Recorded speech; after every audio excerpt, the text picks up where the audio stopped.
Son las 6:59 de la mañana. Continúa con nosotros, por supuesto, Jesús Farías, diputado de la Asamblea Nacional por el Partido Socialista Unido de Venezuela y miembro de la Comisión de Finanzas. Le damos nuevamente la bienvenida, diputado.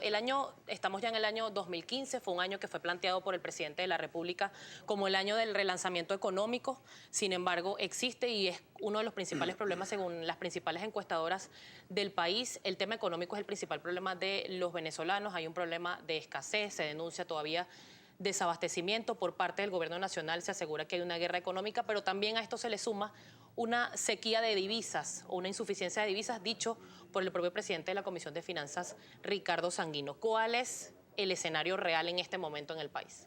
No, una situación compleja. Hay una situación indudablemente de crisis económica. Esto obedece a tres fundamentos. En primer lugar, sin lugar a dudas, hay una guerra económica, un intento deliberado por desestabilizar económicamente el país. Eso no lo ocultan incluso los voceros y los actores más radicales que desde la oposición han querido derrocar a este gobierno. Y de hecho, en una ocasión lo derrocaron al presidente Chávez, y tenemos que recordar que quien asumió a través del golpe de Estado el poder por 48 horas fue el jefe de Cámara. Grupos económicos muy poderosos paralizaron el país en aquel momento. ¿Recuerdas el lockout? Hubo el sabotaje petrolero. Es decir, que hay factores que tienen mucho poder y lo emplean en función de intereses políticos, de una manera profundamente inmoral, antiética, y eso está ocurriendo. Y no es la primera vez que ocurre en Venezuela, y no es en Venezuela la primera vez que ocurre esto. El Departamento de Estado tiene un guión que ha desarrollado en casi todos los países donde se instala un gobierno que basa su política en la dignidad nacional, en la soberanía y en sus intereses.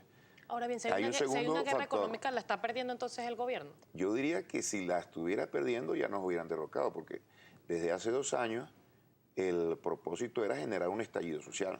Hay un problema de inflación serio y esa inflación se le puede atribuir a diferentes factores. Lo que no se puede ocultar es que cuando tú observas que hay productos de consumo masivo y otros que no son de consumo masivo, que contienen una tasa de ganancia de 100, 200, 500, 1000%, esa no es responsabilidad del gobierno. El que pone el precio es un comerciante absolutamente inescrupuloso. Y quien genera las expectativas tremendamente negativas son gente de mucho poder mediático, gente de mucho poder económico, que por supuesto le dan una lectura al país, la suya, pero magnifican los problemas y trasladan una visión negativa. Cuando el empresario tiene una visión negativa, sus acciones igualmente van a ser negativas. Pero la guerra económica es solamente un factor que nosotros hemos sabido detener.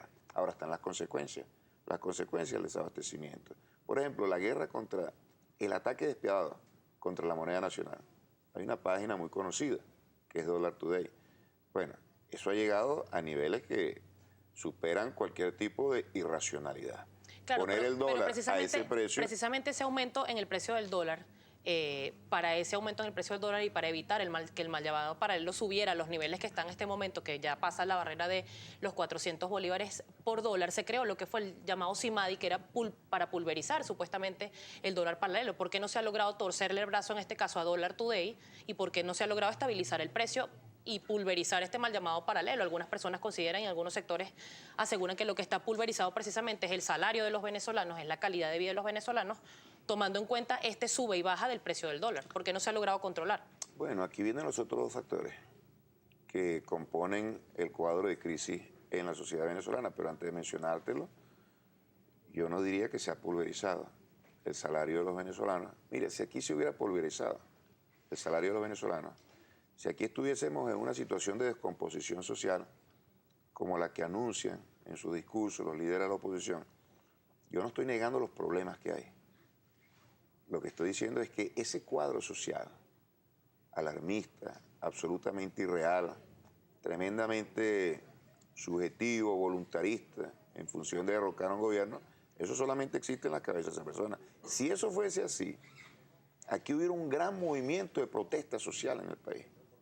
Es decir, un grupo muy importante, un sector muy importante de la sociedad con un programa de lucha en contra de este gobierno, tomando las calles, haciendo manifestaciones de calle, como ocurrió en los años 90. Eso no existe.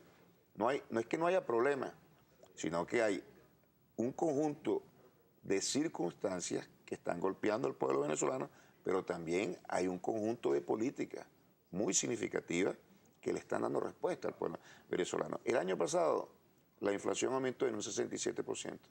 Eso se dice de una manera muy recurrente en los medios de comunicación. Lo que no se dice es que los salarios mínimos aumentaron en un 69%. Que eso no soluciona todo el problema, que eso no compensa todo el problema, no lo compensa. Pero ¿qué ocurriría si esos incrementos salariales no se hubieran producido? Ocurriría precisamente lo que está anunciando la derecha en Venezuela. ¿Y qué ocurriría si aquí estuviera gobernando la derecha venezolana? Aquí no habría ni absolutamente ningún tipo de aumento salarial. Y tampoco habrían políticas sociales que atiendan al pueblo venezolano. Y aquí van los dos fundamentos que explican la situación que está viviendo el país, además de la guerra económica. La debacle. Bueno, la caída abrupta y pronunciada de los precios del petróleo. A este momento, el año pasado, por cada barril que exportaba el país de petróleo, obtenía $100. En estos momentos está obteniendo $50. ¿Cómo se va a hacer para cumplir con la meta que fue propuesta en el presupuesto, ya que el presupuesto fue basado en $60 el barril? ¿Qué medidas tiene que tomar el gobierno nacional para recuperar la economía en este caso? En primer lugar, nosotros esperamos que los precios del petróleo aumenten. Es una variable exógena, eso no depende de nosotros. El mismo presidente Obama, y hay evidencias que están captadas por los medios de comunicación de su propia voz, donde él dice que ellos provocaron esa situación para golpear a Rusia en el juego geopolítico tan importante que se está desarrollando, donde el expansionismo estadounidense ha chocado en contra de la posición de Rusia como superpotencia emergente. Y por supuesto eso golpea también a Venezuela, caen los precios del petróleo y eso nos afecta de una manera tremenda. Este país es petrolero desde los años 50, desde los años 60 y de manera creciente 70. Es decir, que ese es un rasgo estructural de nuestra economía.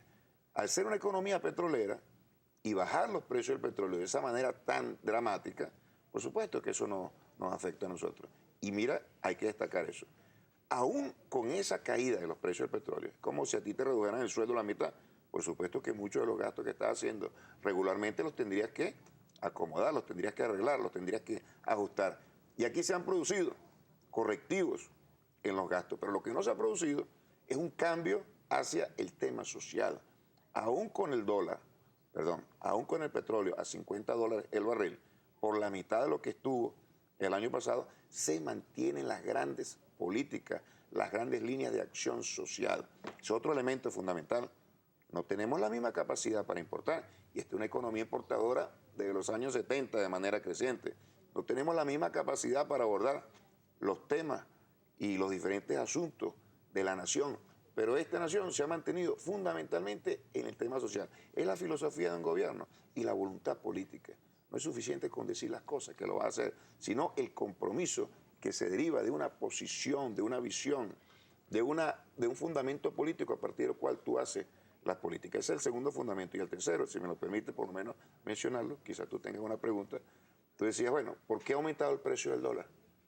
¿Por qué el tipo de cambio que se creó para limitar el dólar paralelo, el dólar ilegal, el dólar negro, no ha tenido su resultado? Hay una visión tremendamente parasitaria en la sociedad venezolana. Eso es otro rasgo fundamental de nuestra economía, de carácter estructural. Esta es una economía rentista.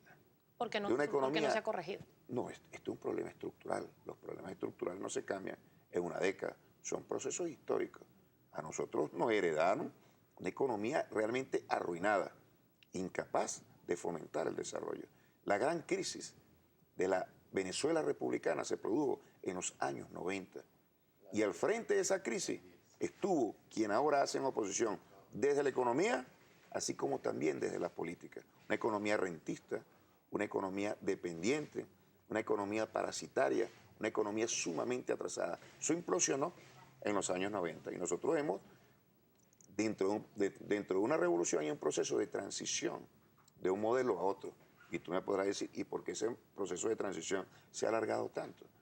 15 años. En primer lugar, eso no arrancó en el momento en que llega el comandante Chávez al poder. Y en segundo lugar, bueno, tenemos una tarea muy difícil por una particularidad. Para impulsar un modelo económico se necesitan actores.